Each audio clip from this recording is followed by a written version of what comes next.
tragic deaths of Mr. Calvin Witherspoon Jr. and Mr. Derek Caldwell Roper only underscore the urgency and the creativity with which we should all aggressively pursue more public sector and private sector affordable housing in our city. It's been nearly 2 weeks since 2 men were found dead in separate apartments at the Allen Benedict Court Apartments. Since then, the complex has been evacuated and more than 400 people are looking for permanent housing. Tonight, Columbia Mayor Steve Benjamin delivered his State of the City address, where he touched on the issue, which has been making headlines for days. News 19's Lauren Thomas was there asking questions about the next steps for the now former residents of Allen Benedict Court.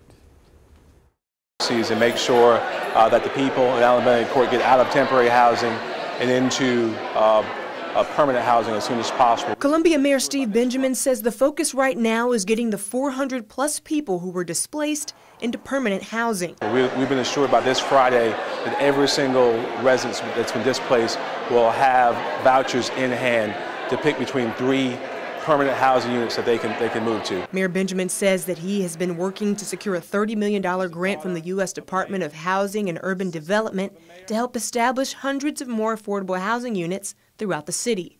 As for what's next, so we'll make sure that the full investigation is conducted by our city police department and our fire department, and that's turned over for an independent investigation to whoever it goes to, is it SLED or the solicitor. While the City of Columbia does not have the authority to fire anyone from the Columbia Housing Authority, they do have the ability to remove commissioners from the Housing Authority Board. Wherever the facts take us, then we will follow the facts and we will act accordingly. I just think it's so easy and so dangerous at this time for people just to want to speechify or give political answers. I think we follow the facts and we make sure at the end of the day that whoever is not done the job or done something wrong is held accountable. Mayor Benjamin says it's past time the Allen Benedict Court be demolished, but again, he is focusing on making sure that all of the residents have a permanent and safe place to live. In Columbia, Lauren Thomas, News 19, WOTX.